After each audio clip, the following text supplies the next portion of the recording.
Silakan kalian bisa memanggil saya siapa aja, bisa Nur, bisa Hendra Stuti, yang bisa Hesti ya, biasanya saya dipanggil Hesti aja.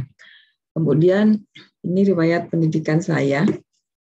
Saya sama seperti kalian, lulus dari D3 penilai, tapi tahunnya tahun 95. Jadi ini awal-awal, saya angkatan keempat ya, saya angkatan keempat. Jadi kalau kalian mungkin sekarang angkatan berapa ya? Berapa? 29. 29. 29 ya. Jadi waktu saya lulus kalian belum lahir. Ya. Kemudian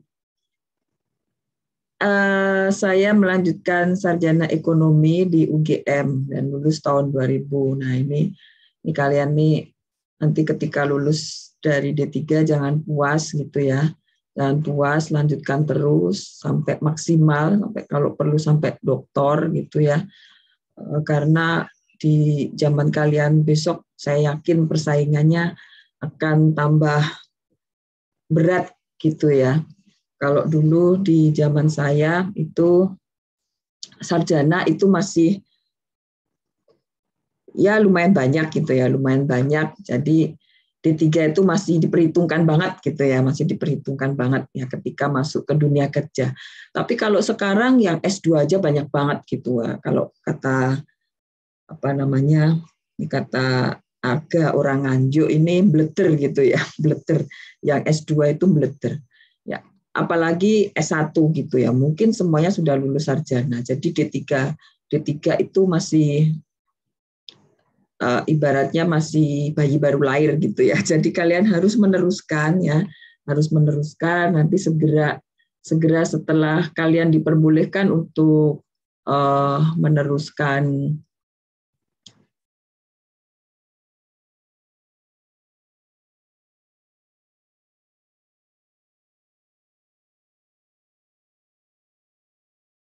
Ibu mohon maaf, sepertinya share screen-nya belum muncul, Bu. Oh, belum muncul. Ya. Tadi yang muncul apa ya? Tadi kok sudah muncul terus hilang. Sebentar.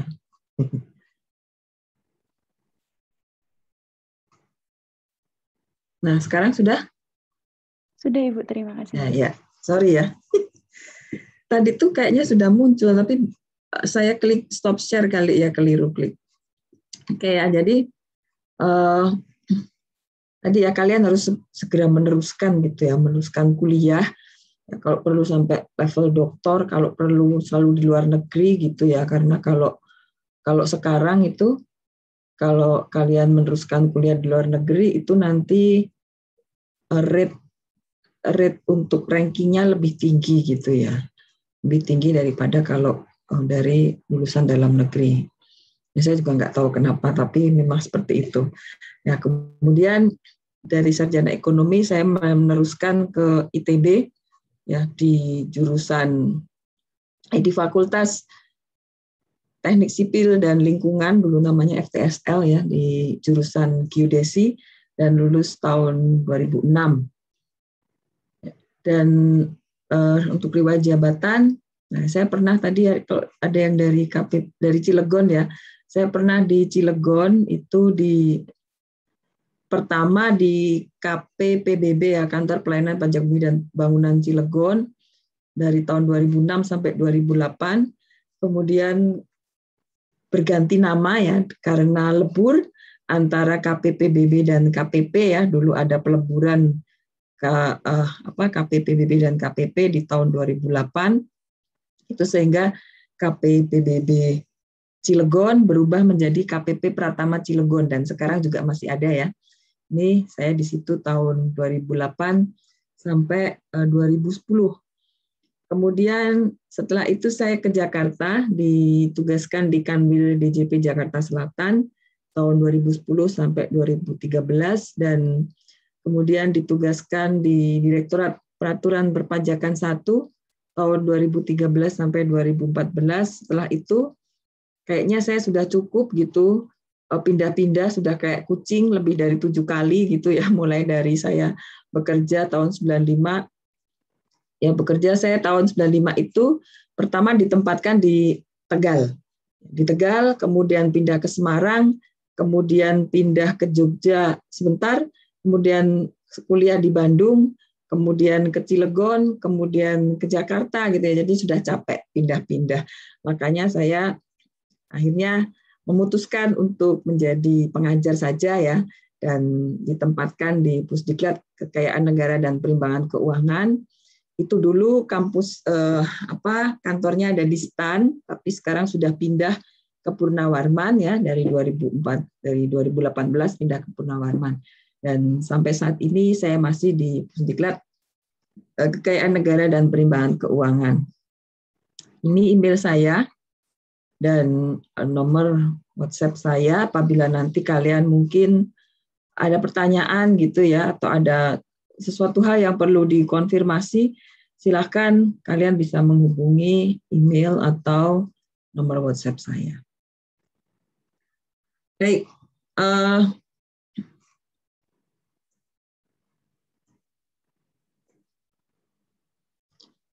ya ini tadi sudah saya jelaskan ya.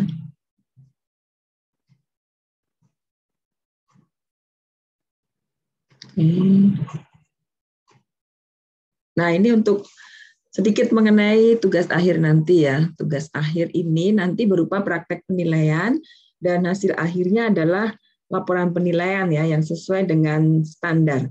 Nah, kalau saya mengajar di alih program itu mereka semua dari DJP. Jadi hanya menggunakan satu standar, yaitu standar dari Direktorat Jenderal Pajak ya, yang diatur di salah satu SE ya, SE 54. Nah, cuma ini karena ini reguler dan belum tahu ya nanti ke DJP atau ke DJKN atau ke Pemda bahkan ya.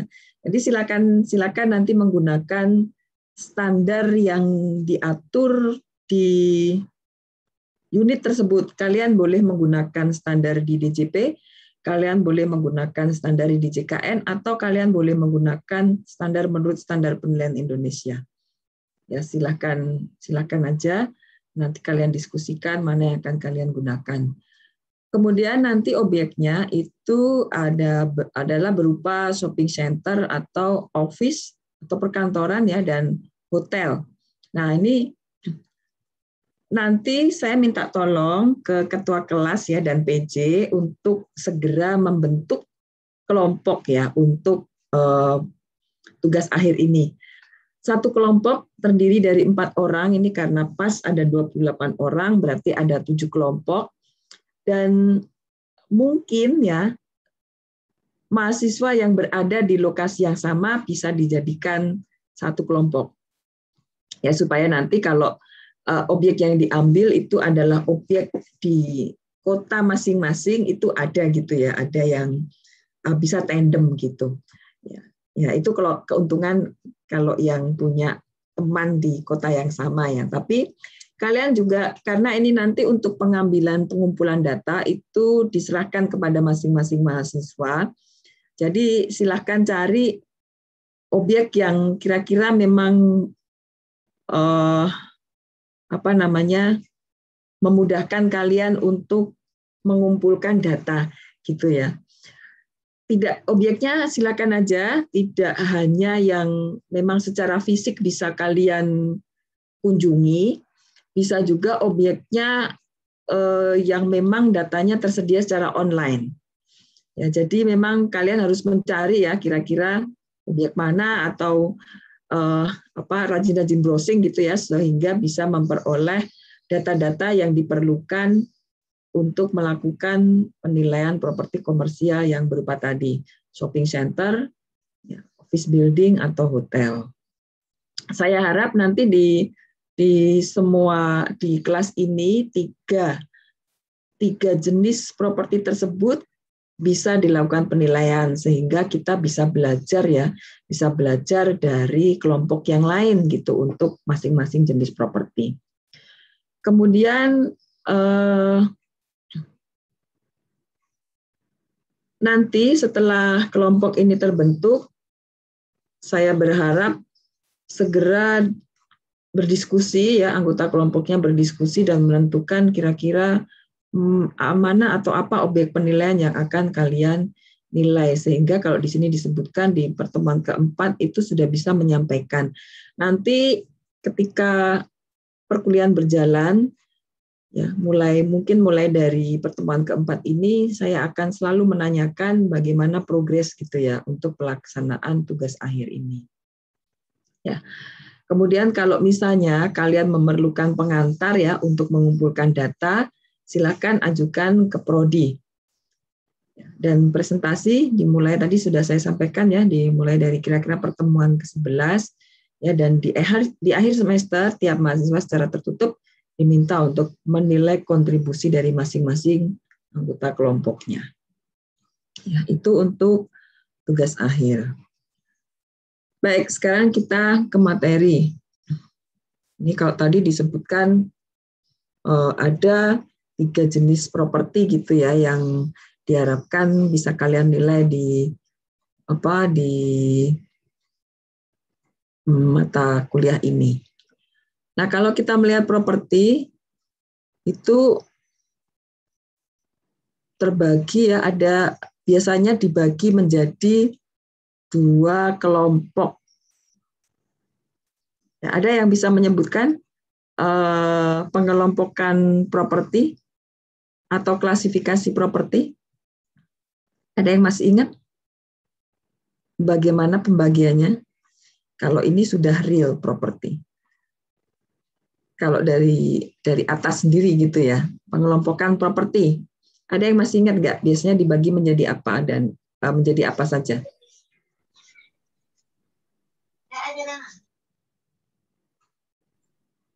Real property dan personal property bukan?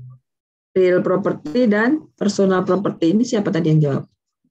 Yuda, Bu. Yuda. Real property dan personal property ya.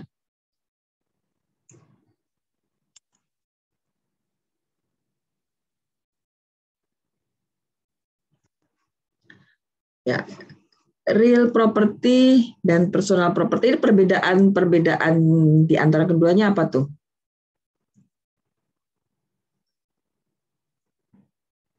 Menjawab, Bu. Ya, silakan, Fikri.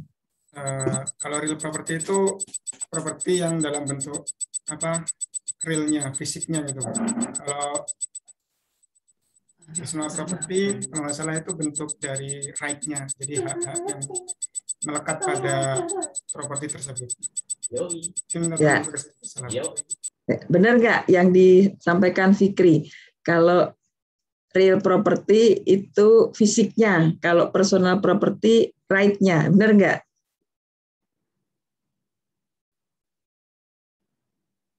Ayo, ada yang masih ingat? Kita sambil mereview lagi. Kita santai-santai aja ya. Ini kan kuliahnya kuliah review. Bu izin menjawab, Bu. Ya, silakan. Siapa nih? Saya Yuda, Bu. Yuda, ya, Yuda lagi, ya. Seingat saya kalau real property itu land, building, dan improvement-nya.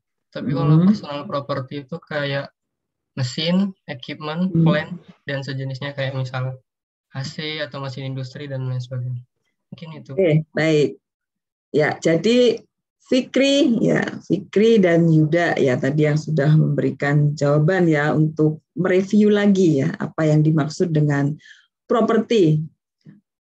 Ini sambil kita mengingat kembali ya, properti tadi benar biasanya dibedakan menjadi real property dan personal property. Real property itu apa? Real property itu adalah ya kalau kita lihat umumnya ya real property itu berupa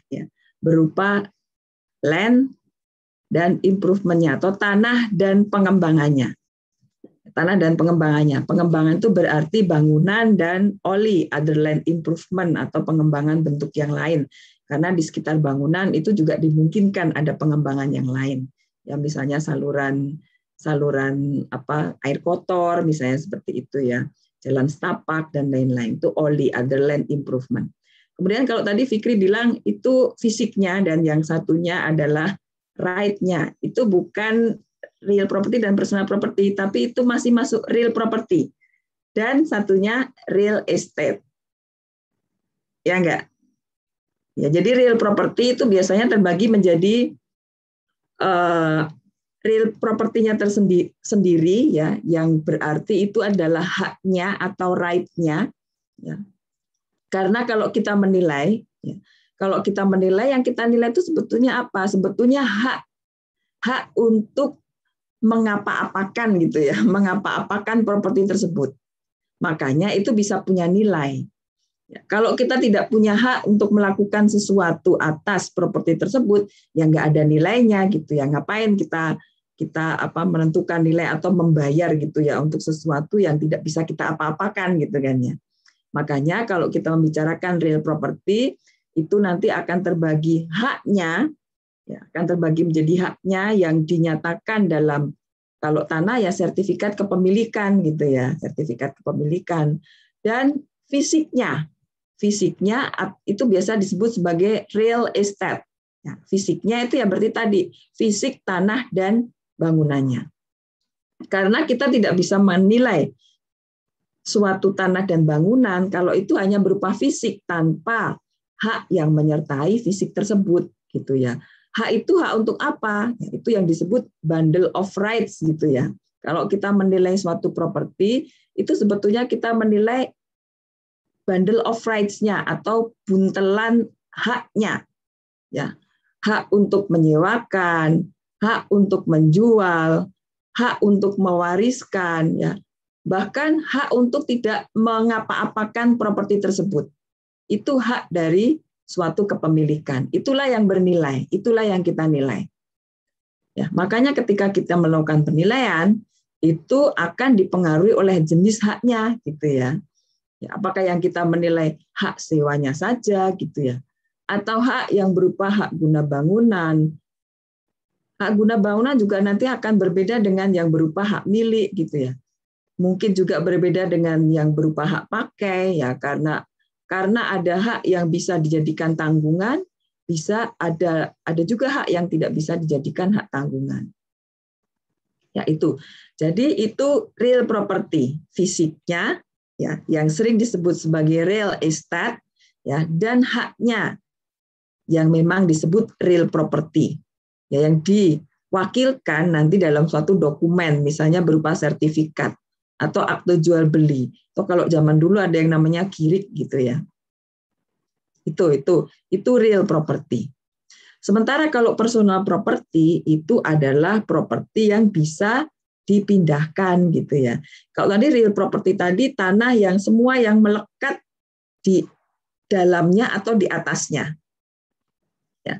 Kalau tadi melekat ya, kalau yang personal property berarti yang tidak melekat, yang bisa dipindahkan, bisa dipindah-pindahkan. Misalnya apa? Tadi sudah disebutkan ya. Misalnya apa aja tadi? Personal property, mesin, peralatan gitu ya. Lukisan mungkin ya, barang-barang antik, buku ya, koleksi pribadi, ya, itu personal property. Ya, jadi itu dulu. Nah, kalau kita bicara real property itu ada yang membedakan menjadi commercial property dan non commercial property. Ya, dan kalau di sini disebutkan ya, saya rasa kalian bisa baca sendiri nanti di situ ya. Kenapa kita memilih, kenapa seorang investor memilih untuk menginvestasikan uangnya di di properti komersial dan bukan properti non komersial. Kira-kira kenapa? Kenapa milih yang properti komersial kalau seorang investor? Karena kalau misal tinggi. Ini siapa dulu nih? Hilal, coba Hilal.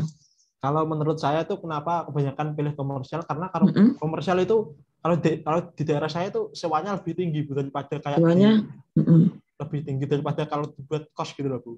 Terus juga kalau komersial itu tidak terlalu ribet perawatannya Bu, seperti itu, tidak seribet kayak kos-kos gitu. Kos itu properti komersial bukan? Bukan. Bukan? Kos kan kos komersial ya Bu. Tapi maksudnya daripada dipakai buat residensial, Bu. Residensial. Maksudnya disewakan untuk residensial gitu ya? Ya, Bu. Ya. Oke, jadi itu jadi nggak ribet gitu ya, nggak ribet. Dan satunya lagi apa tadi, lebih tinggi ya, karena orang bisa memperoleh pendapatan gitu ya. Itu yang namanya, kalau kalian ingat, prinsip antisipasi gitu ya. Kalau ada pendapatan yang bisa diantisipasi dari situ ya orang akan menghargai lebih tinggi gitu ya. Itu ya, kalau di sini disebutkan lebih menguntungkan properti komersial. Karena apa? Karena tadi kalau Fikri yang disebutkan Hilal tadi tidak ribet. Sebetulnya pengertian tidak ribet itu bukan dalam arti kita repot mengurusnya, tapi biaya untuk merawat atau mengurus properti tersebut bisa dibebankan kepada pihak lain gitu ya. Jadi kita tidak perlu mengeluarkan uang gitu untuk mengurus properti tersebut karena dibebankan kepada pihak lain. Itu nanti dengan sewa tentu saja ya. Itu. Nah, tadi ada lagi yang mau jawab tadi, siapa ya?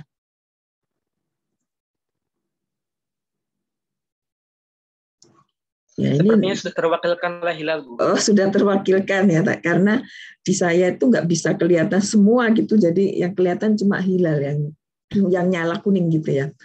Itu jadi kalau apa namanya, nah ini ya, kalau properti komersial itu umumnya kenaikan nilai sewanya itu lebih cepat dan lebih tinggi.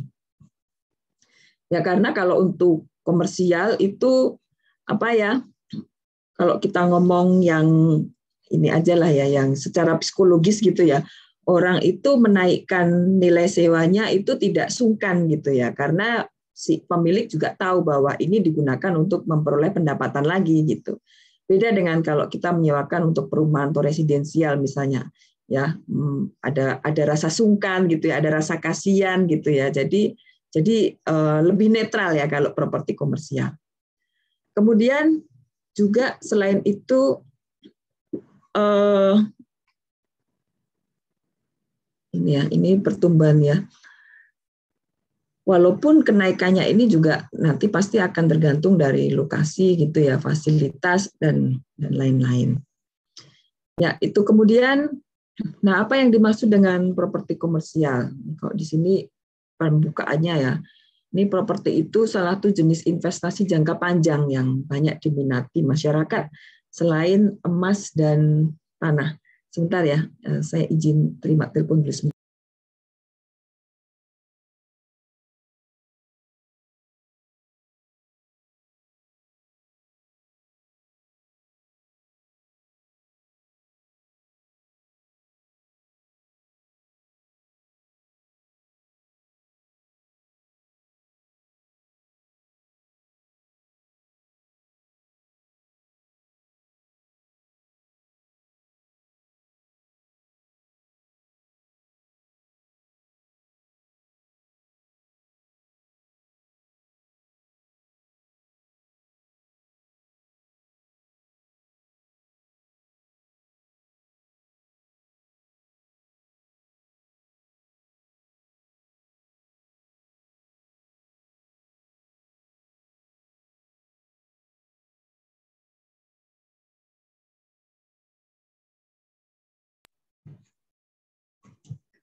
Baik,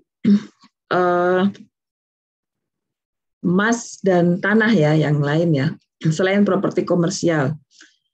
Kemudian nilainya selalu naik dan naiknya itu seringkali melebihi besarnya inflasi gitu ya. Makanya tidak tergerus inflasi karena apa?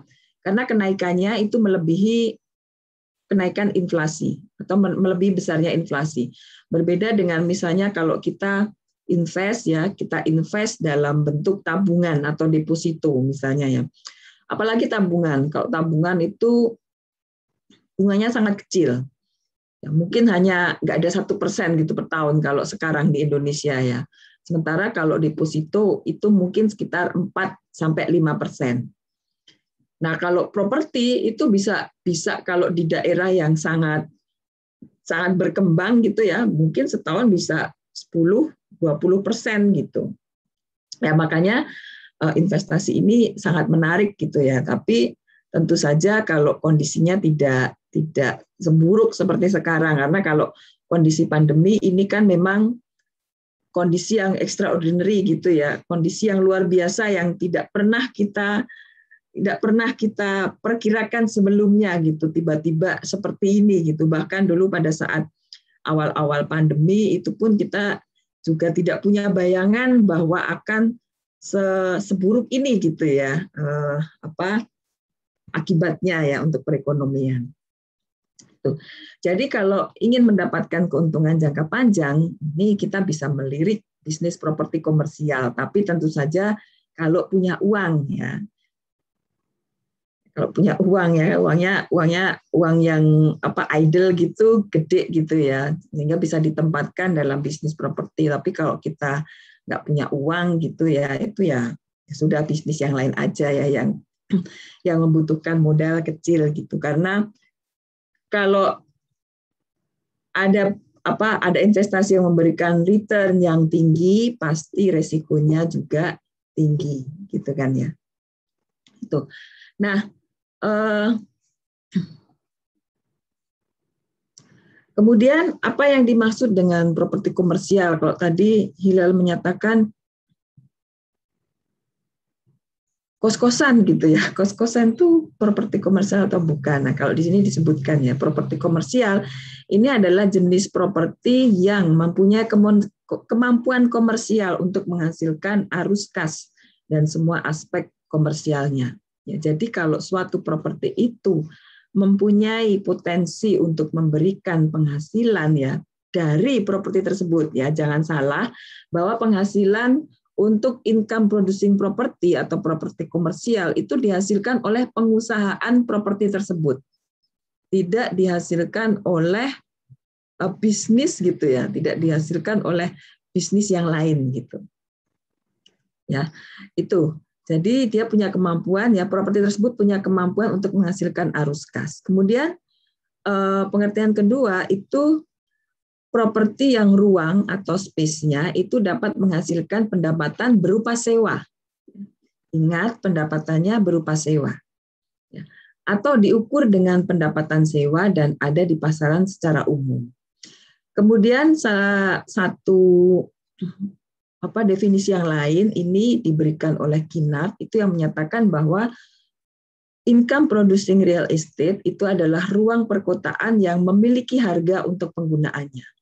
Ya, kalau Kinart itu dia lebih spesifik gitu ya, menyatakan bahwa income producing property itu ada di perkotaan. Ya, perkotaan itu dalam arti walaupun mungkin ya kalau secara administrasi itu desa ya, tapi dia sudah memiliki karakteristik sebuah kota. Ya, jadi kalau ada ruang di situ dan kemudian ruang itu bisa digunakan untuk menghasilkan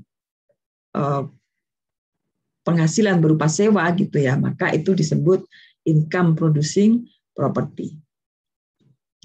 Nah, ini contoh-contohnya ya, gudang, hotel, kondotel, townhouse ya yang disewakan gitu ya, terminal peti kemas bisa yang disewakan dan lain sebagainya.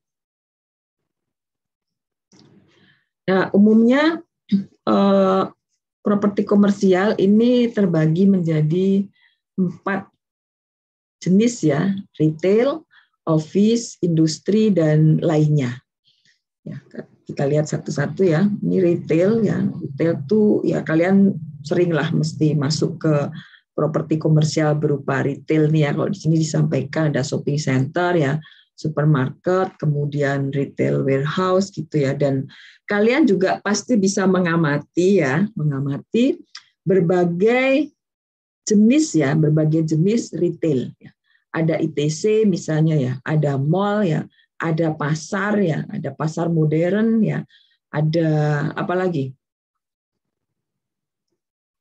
bentuknya ya.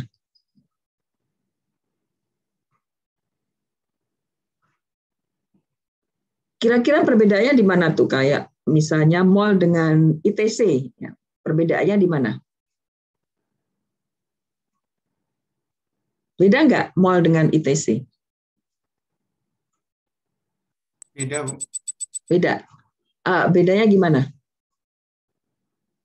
Kalau di mall itu ada unsur untuk hiburannya juga gitu, menurut saya. Kalau di ITC mungkin lebih ke belanja, lebih fokus untuk belanja. Ada hiburannya ya, ada hiburan karena memang mall itu apa ya, membutuhkan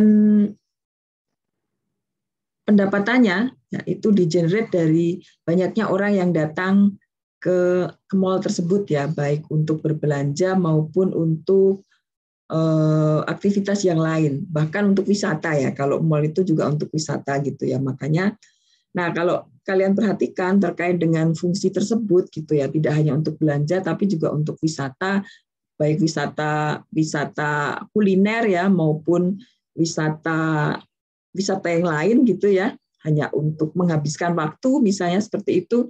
Ya maka kenyamanan di mall itu sangat diperhatikan. Ya beda kan ya dengan ITC ya. Kalau ITC itu ya kita ke situ ya cuma untuk belanja aja gitu. Makanya aspek kenyamanan itu tidak terlalu diperhatikan di situ. Ya, kalau kalian perhatikan jalan aja kadang-kadang kalau mau berpapasan gitu ya itu salah satu harus miring-miring dulu gitu ya supaya tidak bertabrakan gitu. Nah kalau mall kan beda ya, kita bisa melenggang ya, bisa diberi ruang ya untuk keluarga yang membawa troli misalnya seperti itu. Jadi makanya di mall juga pasti nanti harga sewanya akan lebih tinggi dan tenennya juga tenen yang bersedia membayar lebih gitu ya untuk ruang yang disewakan tersebut.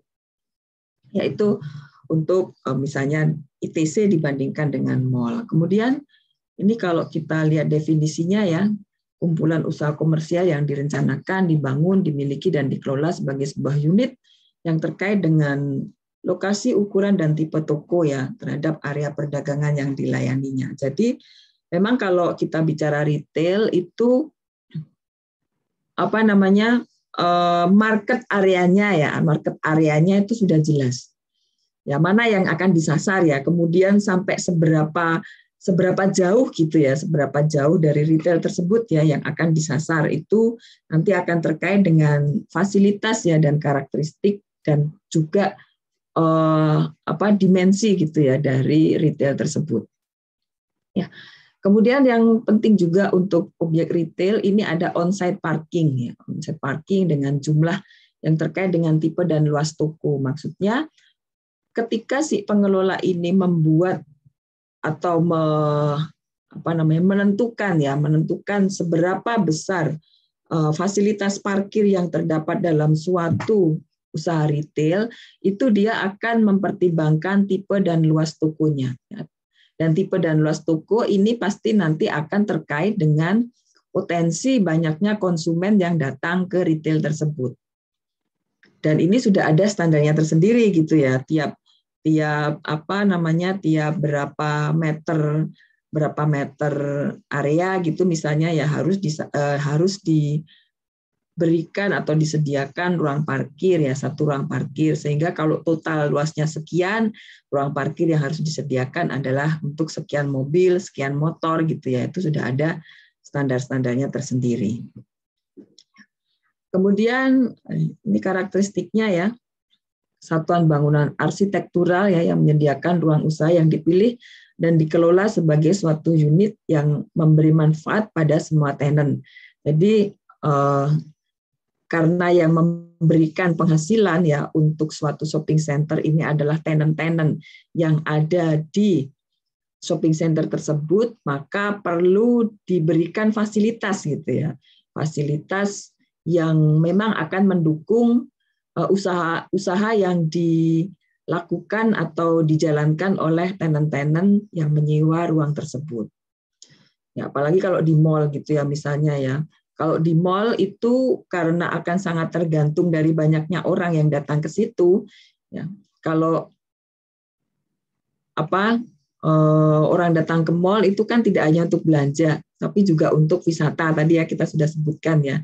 Dan kalau sudah wisata dan sudah melihat sesuatu, itu biasanya kemudian mereka kepingin gitu ya. Dan dari kepingin itu mereka membeli. Dan makanya di mall itu sering diadakan acara-acara ya untuk menarik orang ya yang mungkin belum pernah ke mall tersebut untuk datang ya dan melihat apa yang disediakan oleh mall tersebut. Ya makanya kalau ada mall yang jarang mengadakan acara itu biasanya tenan-tenannya mengeluh gitu ya, tenan-tenannya komplain. Ya, tenan-tenannya komplain karena apa? Karena orang yang datang juga sedikit ya. Yang datang ya yang udah tahu aja ya, yang belum tahu nggak pernah datang ke situ ya, sehingga marketnya atau pasarnya terbatas gitu ya, pasarnya terbatas. Dan lama-lama juga kalau usaha si tenan ini tidak dijamin keberlangsungannya ya, akhirnya mereka keluar dari mall tersebut gitu ya, mall tersebut, dan nanti itu akan mempengaruhi penghasilan yang diperoleh oleh si mall. Ya. Kemudian lokasi ya, kesatuan ini di B, kesatuan tempat yang disesuaikan dengan tipe pusat perbelanjaan yang diminta pasar. Maksudnya diminta pasar ini akan tergantung dari pasar di mana si mall tersebut berada. Ya, salah satunya akan tergantung dari tingkat pendapatan gitu ya, tingkat pendapatan untuk pasar yang disasar oleh mall tersebut. Ya. Kalau misalnya makanya kalian perhatikan mall-mall yang gede, kemudian yang barang-barangnya itu barang branded dan mahal gitu ya, yang merek-merek yang sering digunakan artis gitu ya, itu adanya juga hanya ada di kota-kota besar gitu ya, Jakarta, Surabaya, Makassar ya, Bandung, seperti itu. Karena apa? Karena masyarakat berpenghasilan tinggi ya yang mampu membeli barang-barang tersebut ya biasanya adanya di kota-kota besar. Bukan berarti di kota kecil nggak ada orang yang mampu gitu ya, ada, tapi mungkin jumlahnya kurang gitu ya untuk mendukung keberlangsungan bisnis tersebut ya. Makanya untuk barang-barang yang high level gitu ya itu adanya di kota-kota besar. Ya. Kemudian lokasinya berada di daerah perdagangan atau trade area yang mudah diakses serta dilengkapi pintu keluar dan pintu masuk yang memadai. Nanti kita melihat bahwa untuk shopping center itu memang sangat mensyaratkan visibility atau kenampakan. Ya kalau perlu mall itu memanjang gitu ya, memanjang sepanjang jalan gitu ya, sehingga orang itu ketika lewat ya lihat terus gitu ya, lihat terus dan terlihat dengan jelas mallnya. Ya. Dan ini berbeda dengan karakteristik untuk jenis-jenis properti yang lain ya, misalnya hotel. Ya. Kalau mall itu tidak bisa menggunakan areal yang tanahnya ngantong misalnya seperti itu ya, di depan sempit, kemudian nanti gede di belakangnya. Ya, sehingga orang cuma melihat depannya sempit, jalan masuk terus ada tulisan mall ke dalam gitu, nggak bisa seperti itu, pasti nggak laku gitu ya. Kalau hotel bisa seperti itu ya, hotelnya di dalam kemudian di luar ada tulisan hotel gede gitu ya, itu mungkin malah justru dicari gitu karena lebih tenang. Tapi kalau mall tidak bisa, ya, karenanya karakteristik untuk tiap-tiap jenis properti ya yang kita pelajari nanti juga akan berbeda. Kemudian parkir tadi ya sudah kita bahas ya. Kemudian ada fasilitas servis untuk bongkar muat barang yang terpisah dari area pengunjung karena barang-barang yang dijual di mall tersebut sangat banyak gitu ya, sehingga tenan-tenan ini juga membutuhkan areal untuk bongkar muat ya yang terpisah. Karena kalau nanti jadi satu itu bisa mengganggu pengunjung juga ya, pengunjungnya terganggu, si tenan yang sedang melakukan bongkar muat juga tidak lancar gitu melakukan bongkar muatnya ya, sehingga biasanya terpisah, ada areal terpisah gitu. Kemudian ada site improvement ya, seperti penataan landscape, tata cahaya, dan penanda atau signage ya, tadi terkait dengan visibility tadi. Karena harus terlihat dengan jelas, kemudian juga eye catching dan menarik gitu ya, menarik hati orang untuk berkunjung ke mall tersebut. Sehingga harus ada nih penataan nih ya.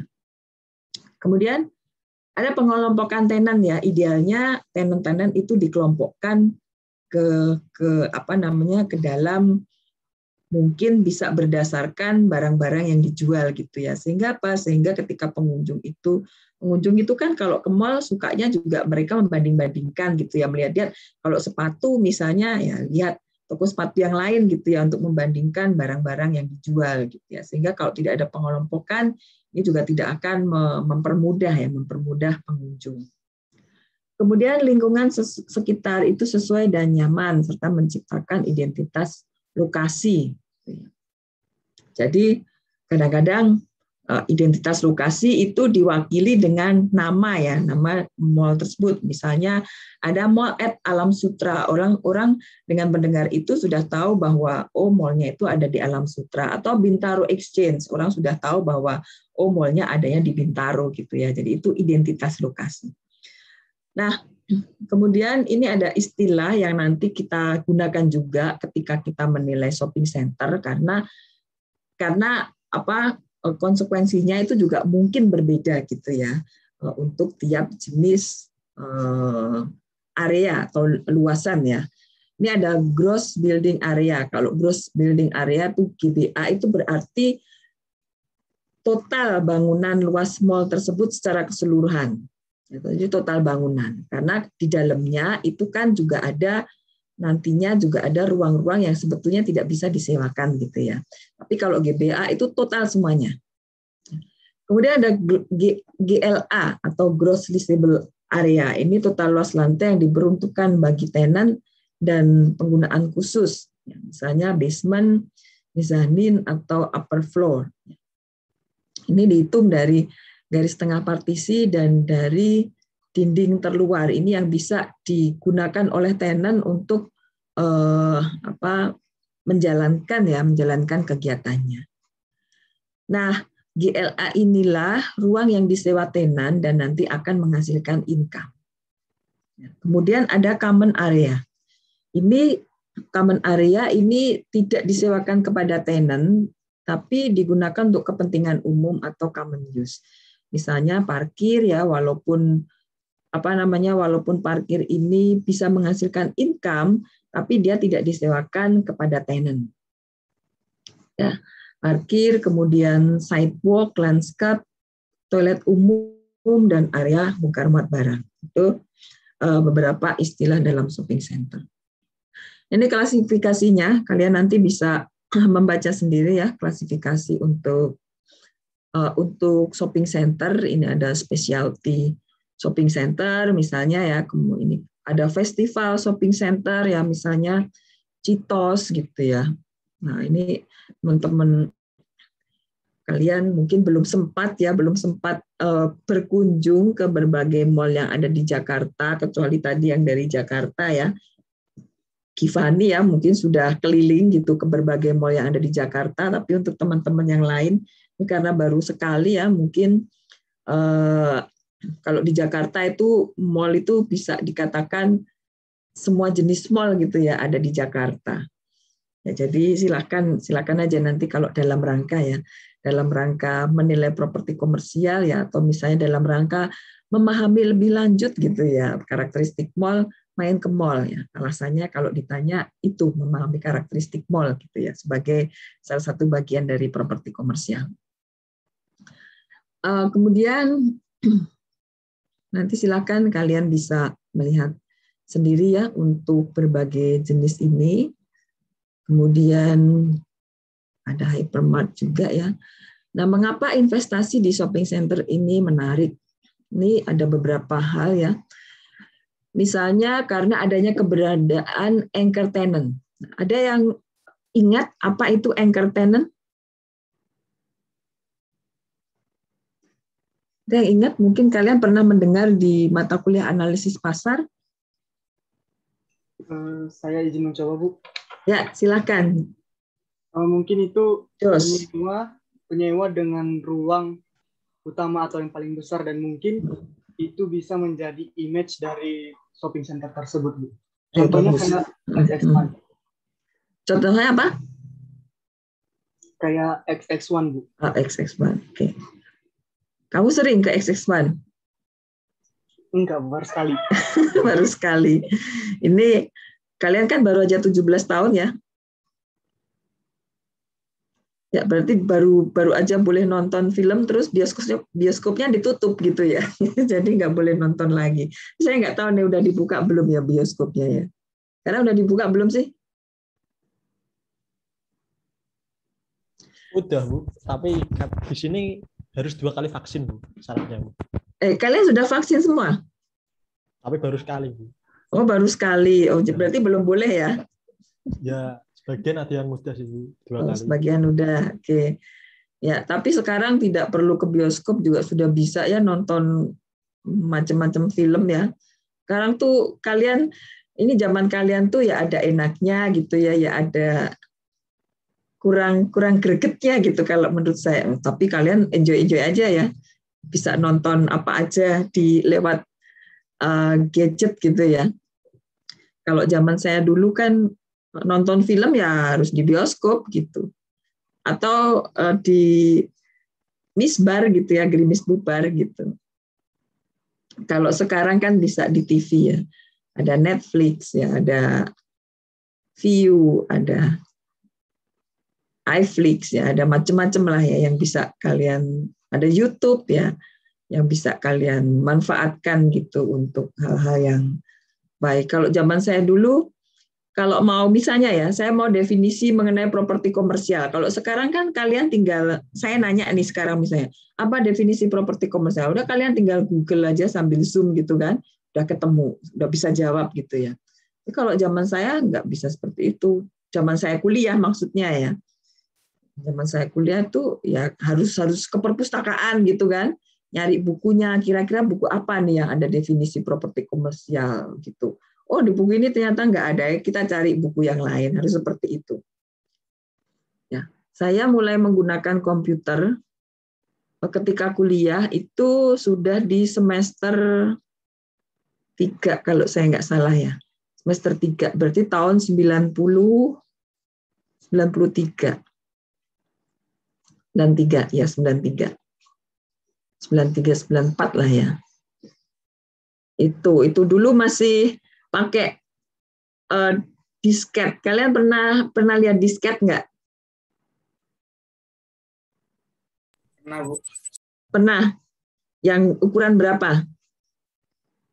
Yang kalau nggak salah 500 atau 100 berapa KB gitu. Masih ratusan KB. Bu. Ratusan kilobyte. Ukurannya seberapa barangnya? Kotak sebesar kotak CD. Ya? Kotak sebesar CD. Dulu lebih gede lagi dan cuma berapa ya, ratusan kilobyte ya. Megabyte tuh zaman saya dulu, aduh udah nggak kebayang gitu. Ya, jadi kalau misalnya mau ngetik gitu ya, mau Word gitu, saya harus masukin dulu pakai CPU ya, belum ada laptop dulu. Kalau mau ngetik Word, saya harus masukin dulu disket untuk operating system 1 gitu ya, masukin disket ke CPU. Operating sistemnya jalan, booting dia, nanti sudah masuk. Baru setelah itu saya masukin disket untuk MS Word-nya, dulu namanya MS Word apa WordStar lah ya, WordStar ya. Disket untuk WordStar-nya. Ya, setelah itu baru saya masukin disket untuk nyimpen kerjaan saya. Gitu. Kalau lupa nyimpen gitu ya, kemudian lampu mati gitu ya, udah habis semua ya. Udah habis semua. Jadi mau bikin kotak aja, itu satu kotak. Kalau sekarang kan kalian di Word tinggal insert gitu ya, tabelnya berapa kali berapa gitu ya.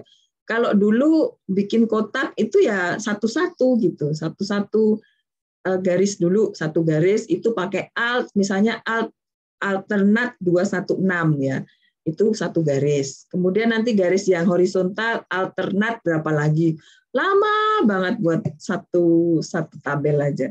Tapi itu jadi sekarang asik gitu rasanya kalau nginget dulu. Nah mungkin kalau kalian nonton ya, kalian nonton drakor nggak? Saya nggak tahu nih kalau cowok-cowok tuh nonton drakor nggak sih? Tergantung, Bu. Tergantung. Ada yang nonton film Reply 1988? Reply 1988? Ada?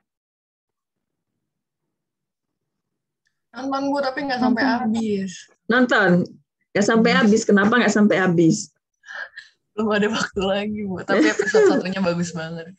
Iya, bagus banget. Ya, itu bagus banget menurut saya. Itu drakor paling bagus menurut saya karena risetnya gila banget ya, karena saya remaja di masa-masa itu ya, dan kayak gitu banget gitu memang ya, pakai ada tape ya, kemudian nanti kalau ada acara bagus di TV pakai VHS itu ya, VHS itu yang buat video ya, direkam gitu. Pokoknya ini banget lah. Iya, kayak dulu, zaman dulu kayak gitu. Kalau sekarang zaman kalian udah lain banget ya. Kalau dulu tuh katanya kan bagaimana remaja zaman itu menghabiskan waktu gitu. Kalian udah nggak kepikir gitu. Gimana, apa yang akan kalian lakukan kalau kalian nggak bawa HP sehari aja sekarang? Kalian kira-kira ngapain kalau sehari aja nggak ada HP? Bengong, Bu, bingung mau ngapain. Nah, bingung kan?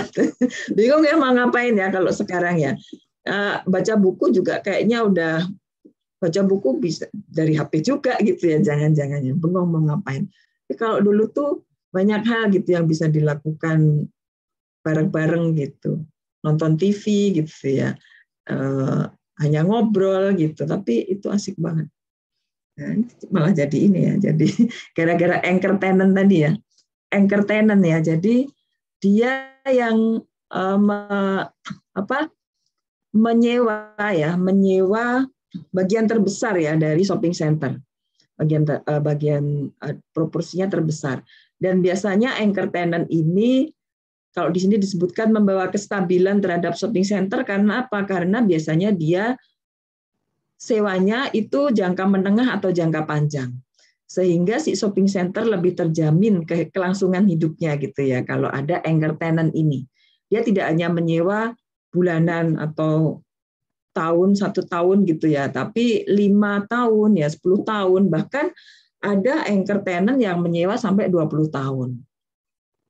Ya, sampai 20 tahun. Jadi tentu saja ini akan sangat membantu likuiditas dari shopping center. Ya. Kemudian shopping center ini disewakan dalam net lease basis gitu ya, harga sewa bersih, sehingga kalau ada kenaikan biaya operasi itu dibebankan gitu kepada tenant. Nanti kalian akan melihat bahwa net lease itu juga ada macam-macam gitu ya, ada net, ada net, ada net ya, nanti akan kita pelajari selanjutnya.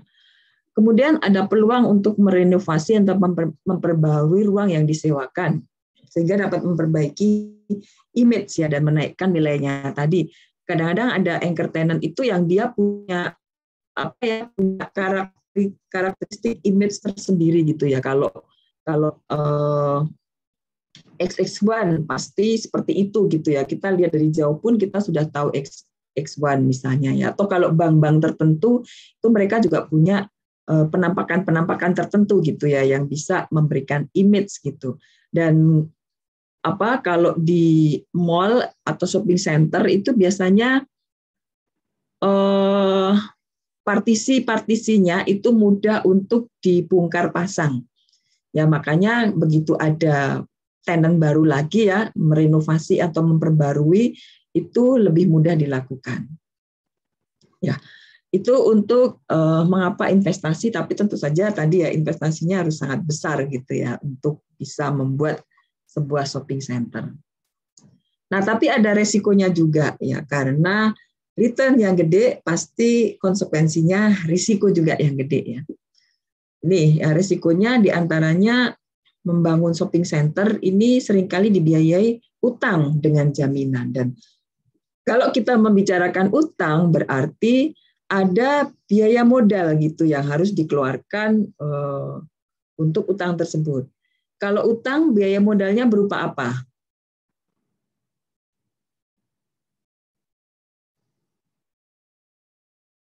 Biaya modalnya berupa apa?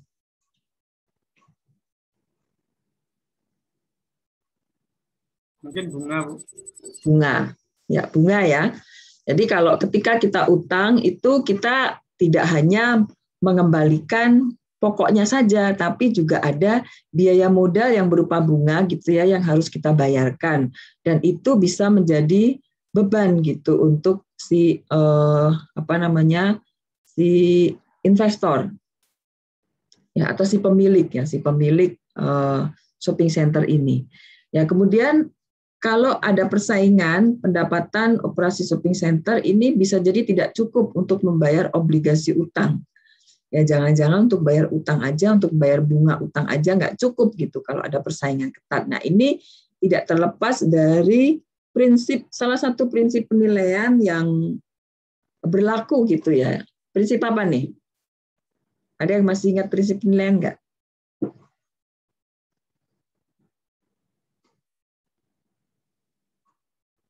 Yang terkait dengan poin kedua, ini ya, poin kedua yang kita bahas di sini. Apa prinsip penilaian yang terkait dengan itu?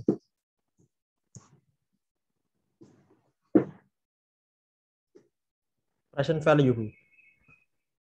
Prinsip bukan present value. Oh. Ada yang ingat prinsip penilaian nggak? Prinsip penilaian itu apa aja? Ya ini dulu ya, yang poin kedua nih, prinsip apa nih? Substitusi, Bu. Substitusi. Bisa ya. Bisa prinsip substitusi. Tapi kurang klik gitu ya, kurang klik. Ada satu prinsip lagi yang pas dengan pernyataan kedua ini. Prinsip apa? Antisipasi atau persaingan bisa, Bu? Persaingan ya, prinsip persaingan ya. Kalau tadi prinsip substitusi tadi apa maksudnya prinsip substitusi? Kalau dia ada persaingan berarti apa ya, Bu? Kaitannya dengan supply demand dari. Ini siapa nih yang jawab? Yuda, Bu. Yuda, oke. Ya, gimana? Tadi saya nangkapnya kalau misalkan ada persaingan berarti kan kaitannya dengan supply dan demand dari pengunjung. Nah, jadi kalau misalkan ada lebih dari satu mall, berarti pengunjung punya alternatif lain gitu. Ya, jadi peluang potensi pendapatannya akan terbagi dari dua mall itu. Ya. Itu. Ya, jadi memang prinsip-prinsip penilaian itu saling terkait juga gitu ya. Ada prinsip persaingan ini nanti terkait erat dengan demand dan supply, ya pasti itu ya. Dan terkait erat juga dengan substitusi. Ya, karena substitusi itu berarti bahwa orang tidak akan mau membayar lebih ya untuk suatu jasa atau suatu barang ya kalau ada barang yang sama gitu ya, barang yang memberikan kegunaan atau utilitas yang sama. Jadi orang tidak mau membayar lebih. Kalau untuk barang yang sama, ya harusnya biaya yang dikeluarkan atau harga yang harus dibayar itu sama. Itu prinsip substitusi. Ya makanya kalau dengan prinsip substitusi itu kita bisa menggunakan pendekatan data pasar gitu ya ketika menilai. Karena harusnya barang yang sama atau memiliki utilitas yang sama itu nilainya sama. Itu prinsip substitusi. Dan barang yang memberikan yang sama dengan harga terendah itulah yang lebih dulu akan dipilih oleh konsumen. Nah, kalau demand dan supply sudah jelas. Kalau demand naik gitu ya, demand naik, supply-nya tetap, maka harganya naik. Ya. Kalau supply-nya naik gitu ya, supply-nya naik sementara permintaannya tetap, maka harganya turun. Kalau prinsip persaingan inilah yang saya bilang tadi paling tepat gitu ya untuk poin kedua. Prinsip persaingan ini menyatakan bahwa apabila satu lokasi ya itu memberikan keuntungan yang berlebih untuk pengusahaan properti di lokasi tersebut, maka keuntungan tersebut akan menarik pemilik atau investor lain. Ya, pasti ini nanti akan menambah supply gitu ya jadinya ya. Akan menambah supply sementara mungkin demand-nya tetap karena pasarnya itu aja gitu ya. Akibatnya apa? Akibatnya tadi return-nya tadi turun. Pendapatan turun Sehingga bisa jadi tidak cukup untuk membayar obligasi kalau di sini dinyatakan seperti itu. Itu prinsip persaingan. Dulu cuma ada satu warung kopi.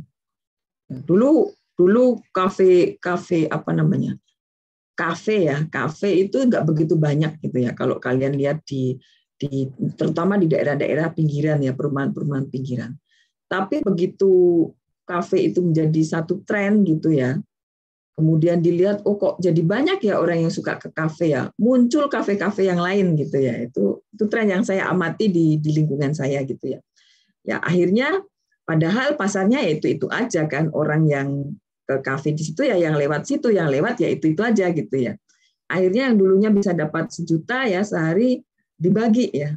Mungkin jadi 700 300 gitu ya. Yang tadinya 300 karena pelayanannya bagus naik jadi 500, yang tadinya 700 turun jadi 500 gitu ya. Jadi lama-lama pendapatannya turun gitu. Ini prinsip persaingan. Ya.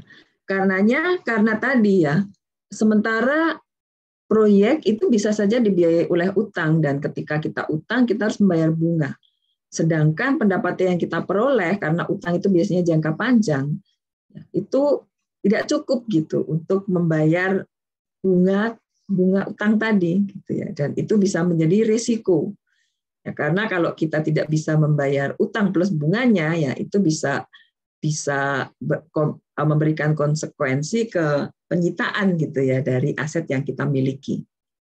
Nah, kemudian juga lokasi itu faktor yang kritikal ya, penting ya, tadi yang terkait dengan visibility. Nah ini terkait dengan poin terakhir ya, harus memiliki kenampakan ingress, egress, dan visibility. Ingress itu bagaimana kita bisa memasuki satu objek, kalau egress itu bagaimana kita bisa keluar gitu ya. Keluar kita masuknya mudah, tapi begitu keluar kena macet ya, males juga gitu kan ya. Masuknya mudah lewat jalan gede gitu ya, begitu keluar lu ke jalan kecil dan macet gitu, orang males ke situ gitu.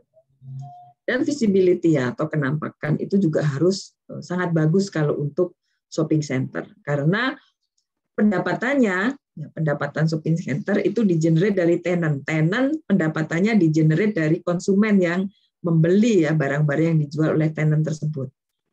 Ya sehingga daya tarik orang untuk datang ke mall tersebut harus dijaga ya. Kalau si pengelola mall atau pengelola shopping center itu pengen mallnya hidup terus gitu ya, hidup terus. Nah yang kedua office, ada pertanyaan mungkin sampai di sini sebelum kita terus ke office? Izin bertanya Bu. Ya silakan. Tadi Bu sempat bilang di awal-awal bahwa properti komersial itu tidak tergerus oleh inflasi kan Bu ya. Nah tapi bukannya ketika ada inflasi itu justru yang paling berdampak itu adalah properti komersial Bu, karena kan kalau ekonominya lemah otomatis demand atau supply terhadap properti komersial tersebut akan turun Bu. Jadi kayak semisal penyewanya itu bakal ragu gitu buat ngambil karena inflasi, otomatis kan banyak pembeli yang berkurang gitu Bu. Bukankah ketika inflasi justru properti komersial paling berdampak ya Bu? Mungkin sekian Bu. Terima kasih Bu. Oke. Yang saya maksud adalah kenaikan dari penghasilan atau pendapatan di properti komersial itu lebih tinggi dari inflasi, sehingga seakan-akan inflasi itu tidak berpengaruh gitu ya. Misalnya apa? Maksud saya seperti ini. Misalnya inflasi di kita berapa sekarang di Indonesia? Sekitar berapa? Di atas 3. 4 ya, sekitar 4-5% ya setahun. 4-5% sekitar itulah. Ya. Sementara kenaikan sewa untuk properti komersial ini bisa aja 5%. Bisa aja 10%, tergantung dari lokasinya juga kan. Ya, maka kalau misalnya 7%, katakan 5% atau 7% gitu ya, katakan 7%. Maka kita sudah aman, karena apa? Karena kita berarti tetap mengalami pertumbuhan gitu ya untuk pendapatan kita ya, selain di offset oleh inflasi yang 4% tadi ya. Kalau misalnya kita naikkan 5% aja ya, kita sudah dapat 1%. Artinya kita aman gitu ya, aman dari pengaruh inflasi karena kita sudah mengalami pertumbuhan. Tapi bayangkan ketika kita tidak menginvestasikan di properti komersial ya, Tapi investasi di deposito misalnya seperti itu. Atau tabungan. Tabungan kalau kita yang menengah ke bawah itu mungkin lebih pengen aman gitu ya. Tabungan itu 1% bunganya. Artinya apa? Kalau kita menginvestasikan dalam bentuk tabungan, ya, kemudian kita mendapat bunga 1%, sementara inflasinya 4%, apa yang terjadi?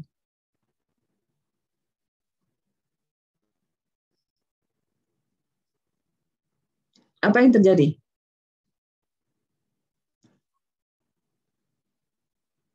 Nilai uang kita berkurang, Bu. Turun kan? Iya, benar. Ya karena kalau inflasi itu kan mungkin jumlahnya tetap naik gitu ya, tapi sebetulnya dari segi daya beli gitu ya, dari segi daya beli kan dia menurunkan gitu ya, menurunkan daya beli. Yang dulu dengan kita punya uang 100 juta misalnya ya, 100 juta kita tabung, ya, kita tabung. Nanti di akhir tahun atau di awal tahun berikutnya kita dapat 101 juta karena ininya 1% ya, bunganya 1%. Nah dulu pada saat kita menabung 100 juta itu mungkin kita bisa dapat 100 gram emas, katakan seperti itu ya. Nah setelah 1 tahun ya, setelah 1 tahun kita dapat 101 juta, tapi kita nggak tahu apakah kita masih bisa dapat 100 gram emas karena kalau dengan inflasi 4% tadi, mungkin 100 gram emas harganya sudah 104 juta gitu. Berarti kita nggak bisa lagi beli 100 gram emas. Kita hanya bisa beli 99 atau 98. Gitu ya. Jadi daya beli kita turun gitu. Maksudnya seperti itu. Tapi jangan salah ya bahwa inflasi itu juga tidak selalu berarti jelek loh. Malah kadang-kadang inflasi itu didorong gitu ya. Inflasi itu didorong. Ya, karena apa? Karena kalau ada inflasi itu berarti jumlah uang beredar gede gitu kan ya. Jumlah uang beredar gede dan itu bisa meningkatkan apa ya? Atau menggerakkan roda perekonomian gitu. Itu bisa menggerakkan roda perekonomian. Ya, kalau jumlah uang beredar itu banyak. Bayangkan kalau uang beredarnya sedikit, orang nggak bisa beli apa-apa karena nggak punya uang gitu. Uang beredarnya sedikit. Gitu ya. Jadi inflasi itu tidak selalu berarti buruk gitu dan harus dihindari, enggak. Kalau overinflasi iya harus dihindari. Tapi kalau inflasi yang biasa-biasa aja dan masih normal itu malah kadang-kadang didorong gitu ya. Seperti sekarang kalian mungkin pernah dengar tapering gitu ya. Pernah dengar nggak tapering? Ini lagi agak rame nih tapering. Ya. Tapering tantrum gitu, ada istilah kayak gitu. Ya. Itu apa maksudnya ya? Itu kita melihat dari Amerika ya, itu perekonomian Amerika tapi bisa berpengaruh terhadap perekonomian negara lain saking gedenya ya perekonomian Amerika itu. Ya jadi di Amerika itu sekarang mereka sedang ngobrol uang. Ngobrol uang itu artinya apa? Bank Sentral Amerika itu menggelontorkan banyak dolar gitu ya ke masyarakat. Dengan cara apa? Dengan cara membeli aset-aset gitu ya. Membeli aset-aset salah satunya adalah surat utang negaranya Amerika gitu ya. Dibeli oleh Bank Sentral, dibeli oleh negara gitu ya. Kalau negara beli kan berarti uangnya turun ke masyarakat gitu kan ya. Nah, itu didorong karena apa? Karena ekonomi sedang melambat gitu. Ekonomi sedang sangat melambat ya, uang yang beredar itu sedikit ya. Mungkin inflasinya memang jadi kecil, tapi apa? Tapi roda perekonomian jadi nggak bergerak gitu. Kalau roda perekonomian nggak bergerak, banyak orang nganggur gitu ya. Tambah nanti bisa jatuh ke depresi gitu ya. Makanya itu digedein gitu ya. Dan inflasinya pasti nanti naik gitu. Inflasi pasti naik kalau jumlah uang beredar bertambah di masyarakat, pasti inflasi naik. Ya, jadi inflasi itu jangan dilihat sebagai sesuatu yang momok atau menakutkan gitu. Kalau hiper iya, tapi kalau inflasi yang normal-normal aja itu kadang-kadang justru pengusaha real estate, pengusaha developer, pengusaha mall itu justru senang kalau inflasi gede gitu ya. Kenapa? Karena berarti uang yang beredar di masyarakat itu banyak gitu dan orang membelanjakan uangnya gitu ya. Orang membelanjakan uangnya. Ya, kalau sudah ada kebijakan uang ketat itu biasanya semuanya nangis ya, semuanya nangis. Ya, karena nggak ada lagi yang belanja gitu ya. Orang jadi ngirit gitu. Itu jadi belum pasti inflasi itu kemudian diemoi gitu ya. Kadang-kadang malah justru dibuat. Kalau deflasi itu kadang-kadang malah justru menakutkan gitu. Jadi seperti itu. Tadi yang nanya, siapa tadi yang nanya ya? Bu Bedila, Bu. Oh, sih. Bu Bedila, Bu. Bu Bedila. Nomor berapa? Oh, 24. 24 ya, UB ya. Jadi gitu ya. Jadi maksud saya seperti itu. Jadi offset dari inflasi itu masih bisa diatasi gitu ya oleh properti komersial tadi. Jadi keuntungannya masih tetap bisa dirasakan gitu maksudnya, Ubay. Oke, baik, bisa dipahami, Bu. Berarti terkait imbal hasil ya, Bu, bukan terkait manajemen operasi dari dari propertinya. Ya, baik. Iya, terkait hasilnya. Iya, ya, baik, Bu. Gitu. Terima kasih, ya. Bu. Ya, yuk. Ada lagi yang lain?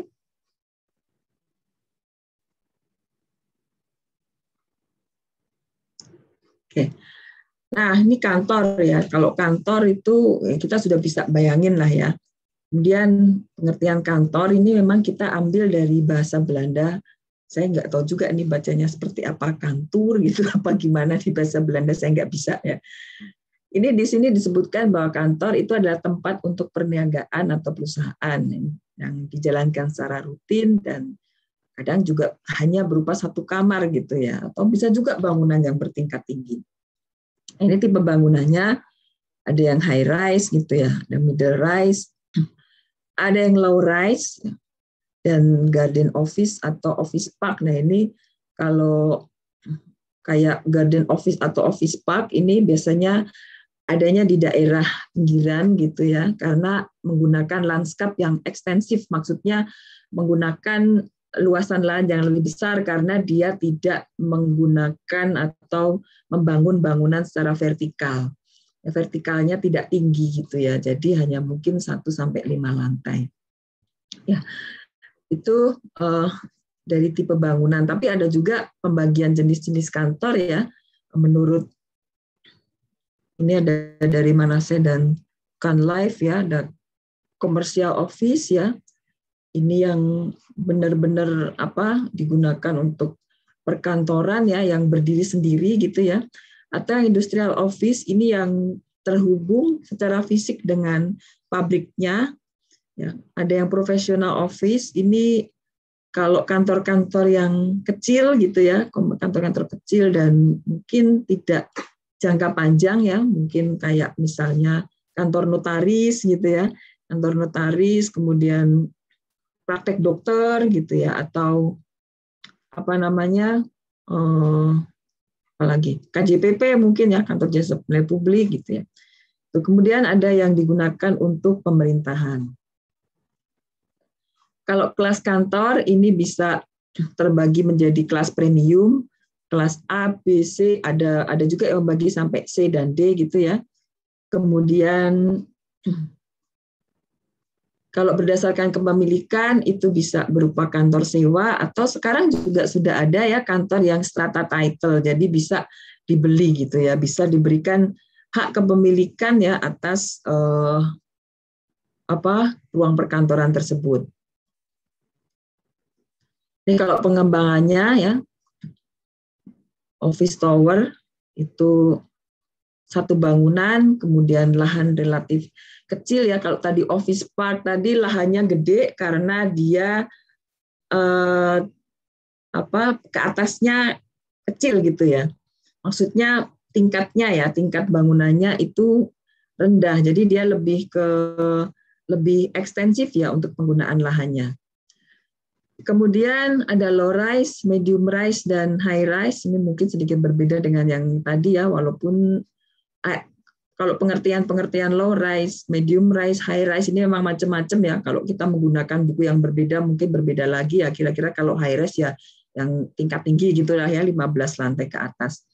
Ya, kemudian untuk office park ini terdiri dari beberapa bangunan di dalam satu lahan, kemudian low rise sampai medium rise, luas lahannya lebih besar dari office tower karena ini juga biasanya ini office park ini kalau salah satu yang pernah saya lihat ya itu yang ada di BSD. Ya, kalau mungkin ada yang pernah ke daerah BSD, itu ada satu kompleks office park gitu ya. Kalau saya tidak salah namanya Foresta ya, Foresta Office Park tuh hanya 2 atau 3 lantai ya bangunannya ya, tapi di sebelah-sebelahnya itu ada taman-taman gitu ya, taman-taman yang bagus ya, depannya juga berupa pedestrian yang lumayan gede gitu, menyenangkan ya, memang bangunannya menyenangkan kalau sebagai office. Tapi itu tadi karena dia lahannya penggunaannya ekstensif, makanya biasanya ini ada di daerah-daerah penyangga gitu ya, yang nilai lahannya masih agak rendah. Kemudian ini kalau dari kualitas pengembangan, dari lokasi bisa di CBD, dan kalau di Jakarta ini biasanya dibagi menjadi 2, di CBD dan di non CBD. Kalau di CBD itu yang ada di segitiga emas ya, segitiga emas Jakarta, Tamrin, Sudirman, Rasuna Said, dan Gatot Subroto.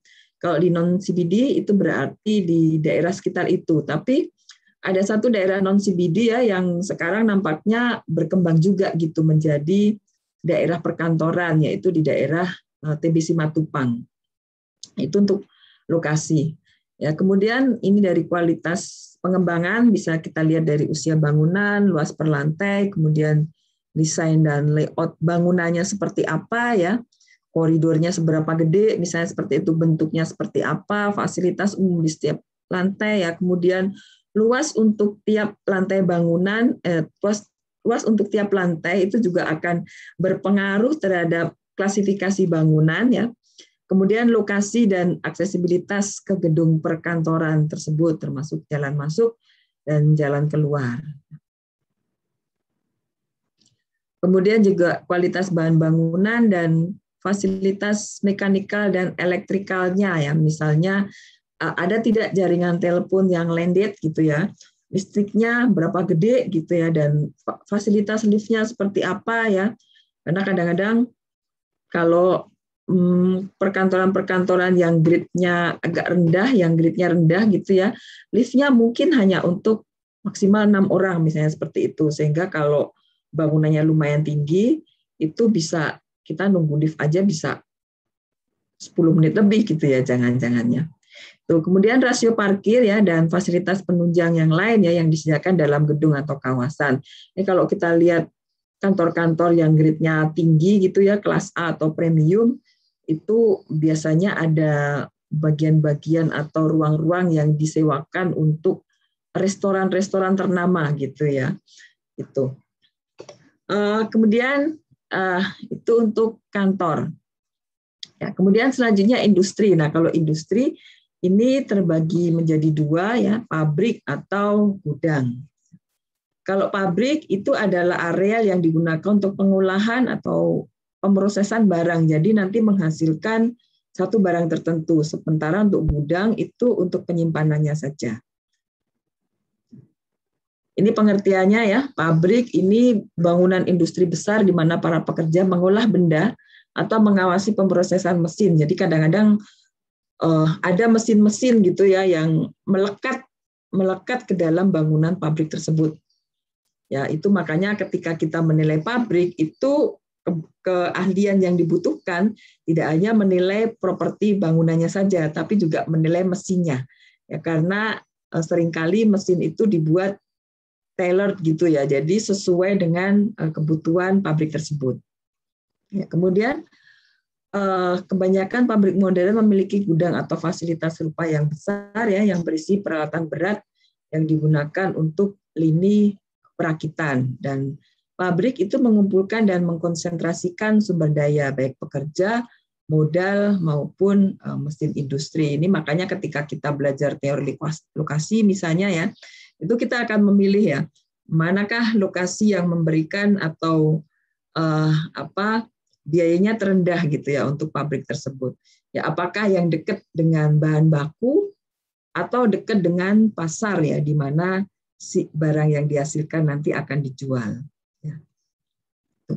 Kemudian ini jenis-jenis gudang ya, kalau tadi pabrik, yang kedua gudang. Ini kalau kita lihat dari berbagai jenis gudang itu ada beberapa tipe ya, ada yang melekat ke pabriknya ya, ada yang gudang pusat ya, tapi mungkin tidak melekat ke pabriknya ya, kemudian ada gudang distribusi, ini yang digunakan untuk menyimpan barang-barang yang akan didistribusikan, dan gudang retail ya, ini yang nanti akan gudang yang digunakan untuk pengecer ya, mungkin lebih kecil gitu gudangnya. Itu untuk jenis-jenis gudang. Nah, untuk yang lain ya, properti-properti yang lain ini bisa macam-macam ya, mungkin jenisnya sangat banyak ya. Ada pub, ada restoran, ada hotel, ada sport center gitu dan lain-lain. Kita akan membahas mungkin salah satu jenis saja, yaitu hotel. Nah, hotel ini berbeda dengan jenis-jenis properti yang lain tadi ya, kantor, mall atau shopping center ya, dan industri. Bedanya kira-kira apa nih yang paling menonjol menurut kalian? Bedanya apa? Kalau dari waktu operasional misalnya.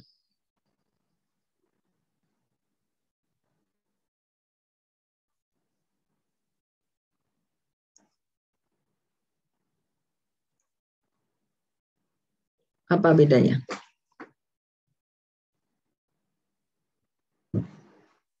Ada nggak bedanya? Jangan-jangan nggak beda?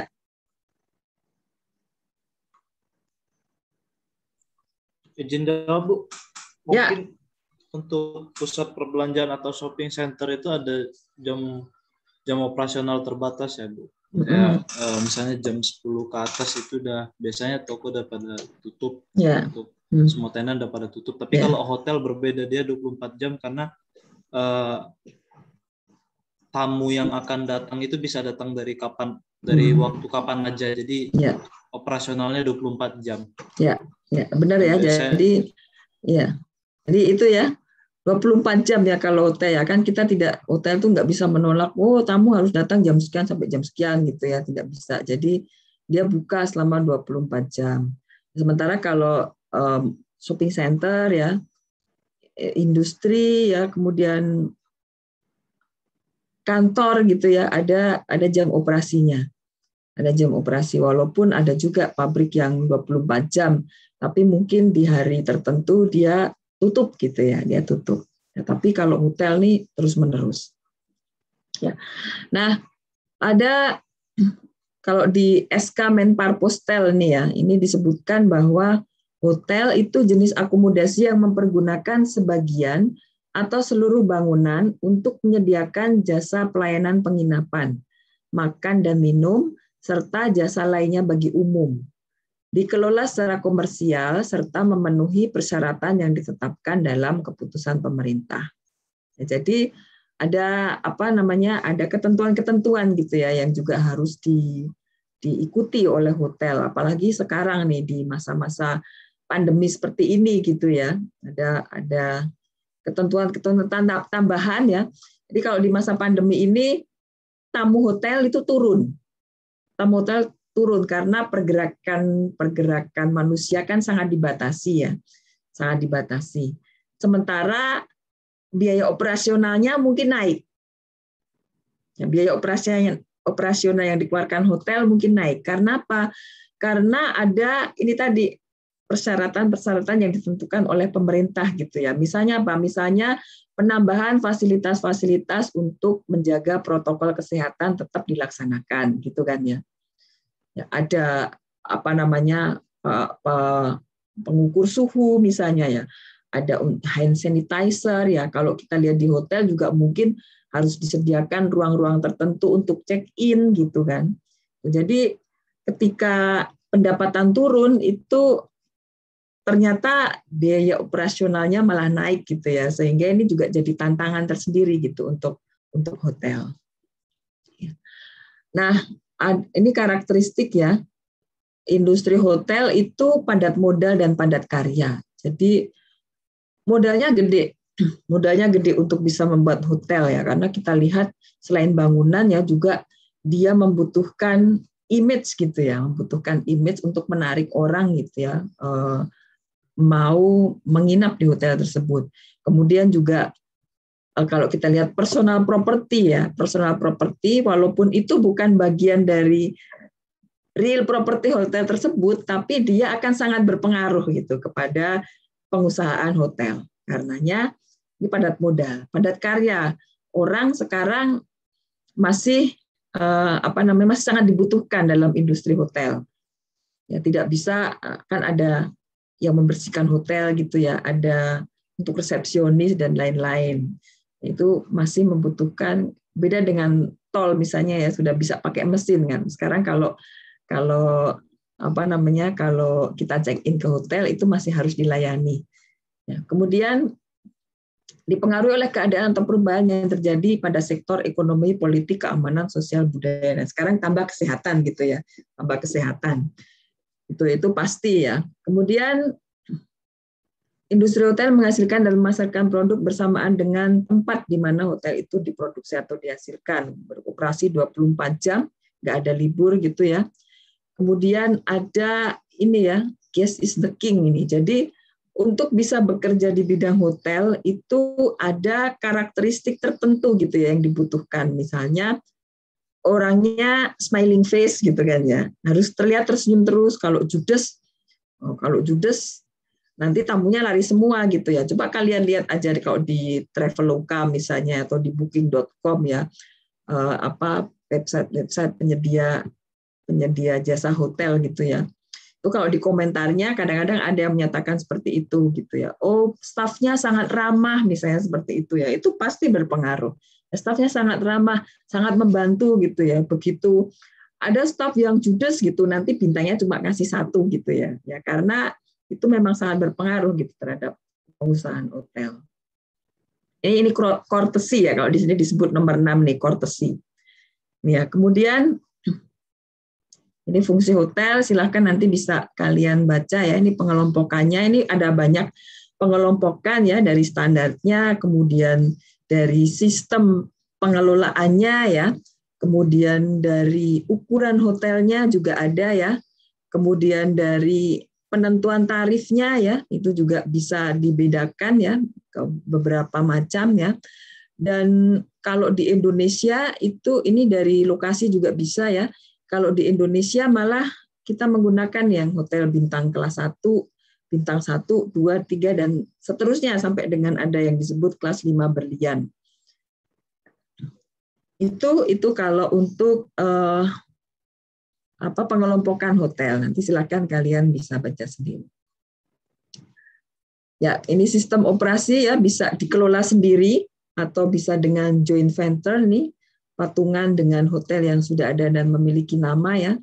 Kemudian ada technical assistant, ini berarti nanti manajemennya gitu dipegang oleh manajemen yang sudah berpengalaman gitu ya, atau dengan franchise ya, ada manajemen sendiri, kemudian nanti menggunakan nama gitu ya dari hotel-hotel yang sudah memiliki nama yang dipercaya. Kemudian ini keunikan properti hotel, memerlukan tenaga kerja dengan keahlian properti tertentu, kemudian tergantung dari manajemen operator hotel ya. Makanya seringkali hotel ini dioperasikan gitu ya oleh satu manajemen tertentu. Kemudian sewa ruangnya ya itu harian ya, sehingga mungkin resiko pendapatan tidak tertagih itu bisa menjadi lebih besar lagi karena sewa ruangnya harian. Kemudian ada juga pendapatan yang diperoleh dari berbagai sumber lain selain sewa kamar, misalnya dari food and beverage ya, telepon, gift shop, laundry, parkir misalnya dan lain-lain. Dan ini ya, dalam operasionalnya sangat memerlukan personal property. Ya, nah sedikit mengenai konsep penilaian ini akan kita lanjutkan nanti di di minggu depan ya, karena waktunya ini sudah habis. Saya nambah 15 menit ya, karena tadi kita break 15 menit. Ini terutama ya konsep penilaiannya, terutama kita akan fokuskan ke pendekatan pendapatan. Ya, karena memang yang paling ideal ya, mungkin yang paling ideal untuk properti komersial itu adalah pendekatan pendapatan. Ada pertanyaan sampai di sini? Kita untuk materi sampai di sini dulu.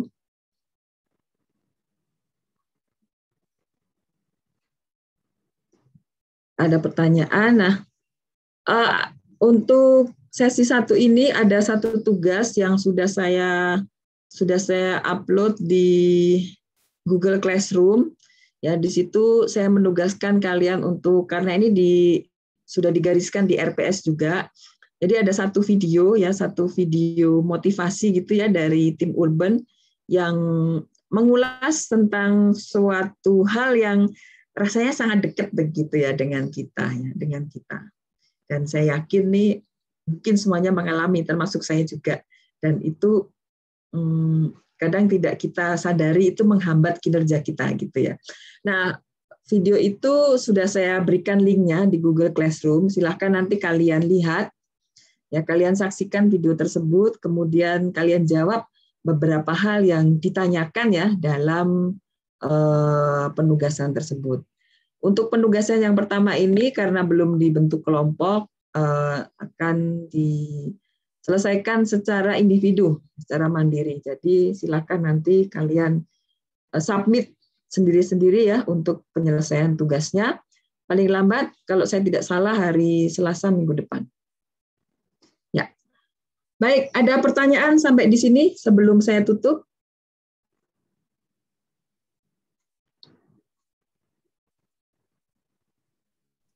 Belum ada mungkin, Bu. Belum ada? Baik, kalau belum ada, saya cukupkan sekian untuk materi hari ini. Kita ketemu minggu depan. Ya, moga-moga kita bisa bertemu kembali di waktu yang sama dalam kondisi yang sehat walafiat. Saya cukupkan sekian. Terima kasih. Saya tutup. Wassalamualaikum warahmatullahi wabarakatuh. Selamat pagi, salam sejahtera untuk kita semua. Silakan. Warahmatullahi wabarakatuh. Terima kasih. Sama-sama, silakan.